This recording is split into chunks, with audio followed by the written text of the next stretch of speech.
लीजिए, क्या हो गया? अगर बॉस रो रहे हैं आप तो मुस्कुरा लीजिए। नहीं, रहमानी साहब तो मुस्कुरा भी रहे हैं। अलका जी का मैं रुख करता हूं। अलका जी, क्यों लगता है राहुल गांधी जी को कि देश बर्बाद हो गया है और नरेंद्र मोदी की सरकार जो है वो फूट डाल रही है, राज कर रही है? अभी आपने देखा बॉर्डर से जिस तरह की खबर आई, पूरी खबर स्ट्रैटेजी के नाते, इंडियन फोर्सेस के नाते हम नहीं बता सकते, लेकिन बड़ा हुआ है। अमीश जी, इस डिबेट में आर पार भाजपा और कांग्रेस की बात नहीं है। यहाँ कोई जीत भी हम हासिल करने नहीं आए। बात भारत और चीन की सरहद पर जो तनाव है उसको लेकर है। और बात सिर्फ एक व्यक्ति राहुल गांधी जी की नहीं है। राहुल गांधी जी कांग्रेस के सबसे बड़े नेता हैं, विपक्ष की सबसे बड़ी आवाज है। जितने भी रक्षा विशेषज्ञ, पूर्व सेना के अधिकारी हैं, मीडिया की खबरें हैं, आप लोगों की अखबारों में उसे पढ़ पढ़ के ही जानकारी मिल रही है। उम्मीद तो कर रहे थे कि देश के, क्योंकि आपने सही कहा, सियासत जिंदाबाद। कहां है देश के रक्षा मंत्री? 29 और 30 को ये दूसरी बार चीन हिमाकत करता है। 29 और 30 को, 28 को देश के रक्षा मंत्री कहां थे? ट्विटर हैंडल पे खोजने की कोशिश की, मिले। लखनऊ में भाजपा के कार्यकर्ताओं को संबोधित कर रहे थे। 31 अगस्त को दोबारा खोजा कि चलिए अब क्या कर रहे हैं। अब भी देखा लखनऊ में भाजपा के कार्यकर्ताओं को संबोधित कर रहे हैं। उसके बाद ट्विटर हैंडल पे गए देश के विदेश मंत्री एस जयशंकर जी के, उन्होंने कहा उन्हें समझ नहीं आ रहा, उनकी समझ से परे है, ये उनके शब्द हैं, उनकी समझ से परे है कि चीन सेना लगातार 500 2000 टैंक और परमाणु तक हथियारों की बात हो रही है, क्यों ला रहे हैं? उनकी समझ से परे है। उन्हें समझ नहीं आ रहा था कि वो, हमें लग रहा है हवन करने तो नहीं भेज रहे थे, किस लिए भेज रहे थे आपको समझ आना चाहिए था। देश के प्रधानमंत्री जी आपसे जब प्रेस वार्ता के माध्यम से आपको अमीश देवगन जी और प्रेस के बहुत लोगों को बुलाकर मीडिया में बात करके देश के जनता के सवाल, ताकि गुमराह ना हो, सच्चाई सामने आए, प्रेस वार्ता करनी चाहिए, वो प्रेस वार्ता से बच रहे हैं पिछले 6 सालों से। उसके बाद उम्मीद की जाती है कि चलिए ये लोगों से, देश से बात करेंगे, पर वो देश से एक तरफा मन की बात करके एक तरफा चले जाते हैं। और जो उनको नापसंद किया, एक सेकंड पूरी करने, नापसंद किया गया, ठीक है। तीसरी, संसद में वो कहते हैं, राहुल जी ट्वीट करते हैं और देश के बारे में सवाल करते हैं, ये सुरक्षा से जुड़ा है, तो चलिए संसद बुला लीजिए, बुला रहे हैं, उसमें सवाल करने दीजिए। उसमें भी आप सवाल नहीं कर सकता, विपक्ष कुछ नहीं पूछ सकता, और फिर आप कहते हैं देश गुमराह हो रहा है। मैं आपको कहूंगी, बर्बाद वर्सेस आबाद, बिल्कुल देश जीडीपी -23.9%, पूरी तरह जीडीपी, अर्थव्यवस्था बर्बाद हो चुकी है, पूरी बेरोजगारी है, देश बर्बाद है। आबाद अगर कोई है तो पीएम केयर फंड के माध्यम से मात्र भाजपा आबाद है। देश में 500 भाजपा के कार्यालय खुल चुके हैं और उन्हें सिर्फ अपनी पार्टी और अपने नेता की पड़ी है। आबाद भारतीय जनता पार्टी है, बर्बाद देश है। ओके, ठीक है, आपने अपनी बात को रखा। अलका जी, आपने बोला आबाद भारतीय जनता पार्टी है, बर्बाद देश है। संबित पात्रा, कांग्रेस को बार बार देश बर्बाद क्यों दिखाई दे रहा है? 2014 के बाद से ही, जिस दिन प्रधानमंत्री नरेंद्र मोदी जी ने शपथ लिया प्रधानमंत्री के पद से, उसके अगले दिन ही सब कुछ बर्बाद हो गया और ये आबादी नहीं हो पा रहा है।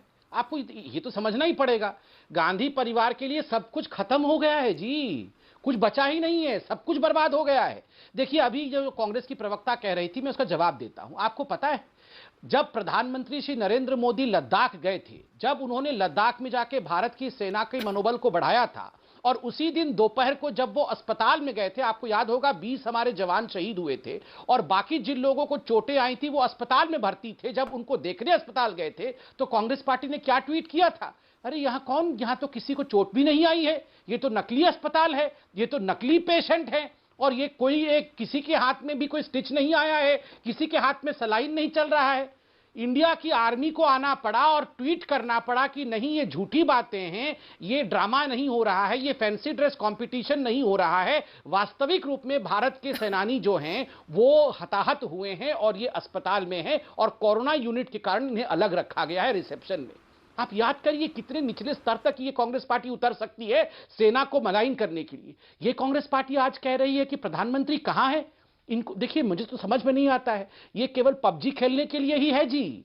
और मैं बताता हूं, प्रधानमंत्री 15 अगस्त को खड़े होकर देश को ही संबोधित कर रहे थे। प्रधानमंत्री जी ने लाल किले से स्पष्ट रूप से कहा है, विस्तारवाद नहीं चलेगा, एलओसी से एलएसी तक जो आंख उठाएगा उसको जवाब मिलेगा। 20 जवानों की शहादत के विषय में 15 अगस्त को प्रधानमंत्री जी ने पूरे देश को संबोधित किया है, फिर भी ये समझ नहीं पा रहे हैं। ठीक है, अब अलका लांबा का मैं रुख करता हूं। आपने अपने पॉइंट को रखा, अब मैं अलका लांबा का रुख मैं 1 और 10 सेकंड में समाप्त कर रहा हूं। 10 सेकंड में समाप्त कर रहा हूं। मैं तो एक डिमांड रख रहा हूं आज। 118 ऐप जो है चाइनीज ऐप को बैन किया गया है। आप जानते हैं कुल मिला के आज 224 चाइनीज ऐप बैन हो चुकी है देश में। मैं तो एक डिमांड करता हूं, आज पबजी भी बैन हो गया, बहुत धन्यवाद, मगर 4 और चाइनीज ऐप हैं जिनका बैन होना बहुत अनिवार्य है। तो करवा दीजिए, PUBG कौन गया मना सो करता है गया, आपको? मगर सोनिया जी, राहुल जी, प्रियंका जी अच्छा। और जीजा जी, नहीं, ये 4 ऐप और है चाइनीज ऐप जो MOU जाके 2008 में साइन कर रहे थे। ठीक है, जवाब ले लेते हैं ना जो आप। डोकलाम के टेंट के नीचे पकड़े गए थे जब ये सर, पूरा 10 संघर्ष सेकंड चल आपने रहा बोले था, थे, 20 सेकंड ये ले लिए। 4 अब मुझे चाइनीज विराम ऐप देना भी बैन पड़ेगा। होने चाहिए। प्लीज सर, प्लीज मेरी बात को निवेदन स्वीकार करिए। अब मैं अलका जी का रुख करता हूं। अलका जी, कांग्रेस पार्टी को, क्योंकि कांग्रेस पार्टी सत्ता में नहीं है, उनको लग रहा है कि नरेंद्र मोदी जो है वो सब कुछ बर्बाद कर रहे हैं। राहुल गांधी जी अगर प्रधानमंत्री होते तो वो सब कुछ आबाद कर देते। अगर बर्बाद कर रहे होते तो 2019 में जीत के नहीं आते ना नरेंद्र मोदी।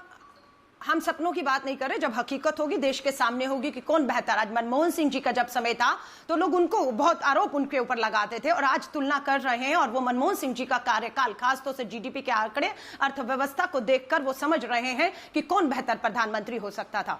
इन्होंने बात की पिछली बार जब 15 जून को आक्रमण हुआ, हमला हुआ चीन की तरफ से, हमारे 20 जवान शहीद हो गए। इन्होंने 59 ऐप पे जो है, मुझे लगता है IT विभाग इनका बहादुर है, उन्हें तो बिल्कुल प्रधानमंत्री का पद उनके IT मिनिस्टर को दे देना चाहिए, क्योंकि ऐसे समय पे जब उम्मीद करते हैं देश का प्रधानमंत्री आगे आए, देश के रक्षा मंत्री, विदेश मंत्री आगे आए, वो कहीं छुप जाते हैं, उन्हें समझ नहीं आती करना क्या है। अब दोबारा जब हमला हुआ तो दोबारा PUBG पर बैन कर दिया। और आपको पता है जब टिकटॉक पे बैन किया था, बैन ऐप से 30 करोड़ रुपए PM केयर फंड में स्वीकार किए गए। तो PUBG पे बैन कर दीजिए, लेकिन PM केयर फंड में चंदा इन्हीं से लेंगे, ये आप समझ लीजिएगा। और मैं आपको फिर कह रही हूं, दोहरी नीति नहीं चलेगी।